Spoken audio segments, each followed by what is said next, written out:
झारखंड विधानसभा चुनाव के 81 विधानसभा सीट पर चुनाव हो चुके हैं।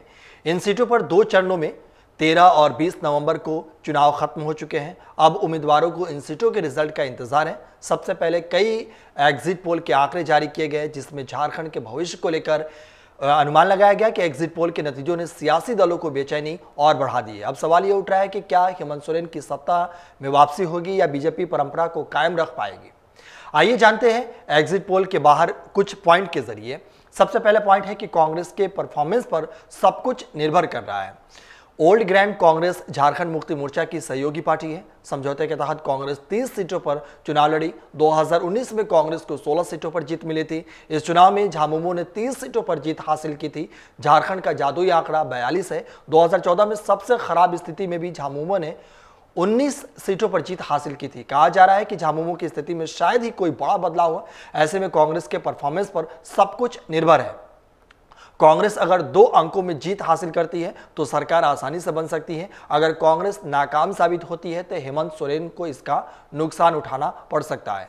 झारखंड में कांग्रेस जिस तरह से चुनाव लड़ी उसको लेकर भी खूब चर्चा हो रही है। पार्टी के बड़े नेता इस बार मैदान में मजबूती से उतरते नहीं नजर आए। कांग्रेस अपना चुनाव जेएमएम के भरोसे ही लड़ती दिखी। इस तरीके से अगर राज्य में कांग्रेस अच्छा परफॉर्मेंस करती है तो शायद हेमंत सोरेन की सरकार बन जाए। दूसरा पॉइंट है कि जयराम कितने असरदार होंगे, इससे भी तय होगा। आपको बता दें कि कुर्मी नेता जयराम महतो इस बार अकेले चुनाव लड़े। जयराम खुद बेरमो और डुमरी विधानसभा सीट से चुनावी मैदान में थे। दोनों ही सीट वर्तमान में इंडिया गठबंधन के पास है। इसके अलावा जयराम उन सीटों पर मजबूती से चुनाव लड़ रहे हैं जहां झारखंड मुक्ति मोर्चा के विधायक हैं। जयराम अगर 5-10 सीट पर जेएमएम गठबंधन को नुकसान पहुंचाने में कामयाब होते हैं तो हेमंत से सीएम की कुर्सी दूर चली जाएगी। ऐसे में जयराम के परफॉर्मेंस पर भी बहुत कुछ निर्भर करता है।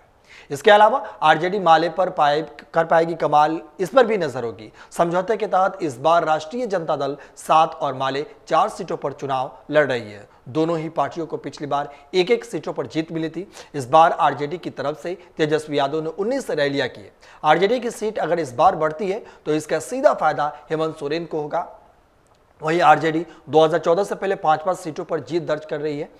3 सीटों पर इस बार माले भी मजबूत बनाई हुई है। माले अगर इन सीटों पर जीत दर्ज करती है तो बीजेपी के परफॉर्मेंस में गिरावट आएगी। चौथा पॉइंटर है कि क्या 38 सीटों पर लड़ रही बीजेपी बचा पाएगी किला। एनडीए गठबंधन में बीजेपी सबसे ज्यादा 68 सीटों पर चुनाव लड़ रही है। बीजेपी साल 2019 में 25 सीटों पर जीतकर मुख्य विपक्ष की भूमिका में चली गई थी। इस बार किसकी सरकार बनेगी यह बीजेपी के परफॉर्मेंस पर भी निर्भर करेगा।